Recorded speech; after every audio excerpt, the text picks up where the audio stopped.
នៅស្រុកខ្មែរយើងប្រជុំតាំងពីខែណាខែ9ហើយឆ្នាំនេះណាក៏ខ្ញុំនៅខែនេះប្រជុំតាំងពី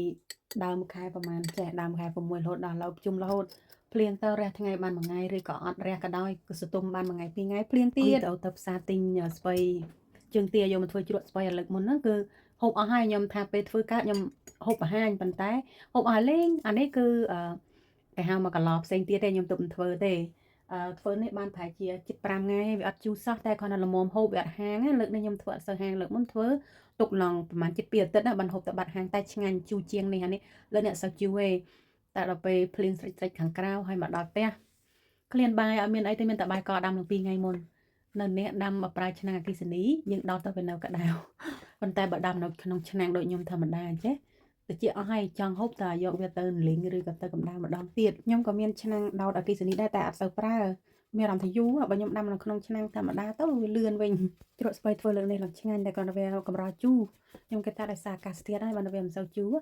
តម្រាំបានជូរហេតុត្រូវទុកយូរបន្តិចតែគ្រាន់តែឃ្លានហើយបើកមើលទៅឡើងឈ្ងុយបើកកន្លទៅហើយភ្លក់ទៅឡើងស្រួយខ្ញោកឆ្ងាញ់ឆ្ងាញ់ត្រឹមបានទេយកមកដាក់ម្ទេសមកគ្រាប់តែហូបខាងក្រៅពី3គ្រាប់ទៀតនោះព្រោះម្ទេសនេះវាមិនសូវហឹរដូចម្ទេសដាំក្នុងផ្ទះតាមភូមិតាមអីនេះផ្ទះខ្ញុំដាំម្ដាយបងប្អូនខ្ញុំដាំទេ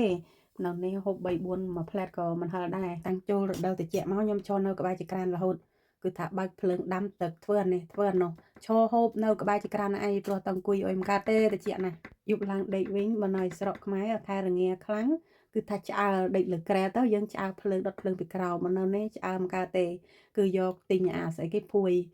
អីគេហៅស្រោមពុកអគ្គិសនីយើងដាក់ពីក្រោមដេកពីលើទៅដោតដូចស្នេហាខ្ញុំគេថាខំទៅឆ្អើឡើងដូចត្រីងៀតហើយគេឆ្អើតាម1ម៉ោង2ម៉ោងហើយគេដេកលក់គេបិទឯងអត់ទេដាក់ឡើងខ្ញុំថា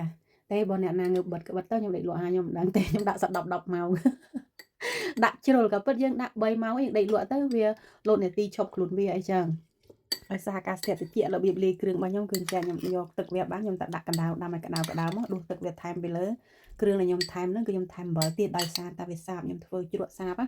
ដើម្បីបានមកល្មមអង្គុយហូបលេងអញ្ចឹងថែមស្ករបន្តិចប៊ីចេងបន្តិចហើយនឹងអំបិលបន្តិចមកអ្នកដែលបានមើលវីដេអូខ្ញុំហូបជាមួយខ្ញុំចូលចិត្តណែត្រីផ្ទក់អាំងបើហូបចេះបើត្រីផ្ទក់អាំងមិនត្រូវតែនៅអ្នកមានតែមានត្រីដែងមិនសូវឆ្ងាញ់ទេមកហូបជាមួយខ្ញុំត្រីដែងអាំងអគ្គិសនីទៀត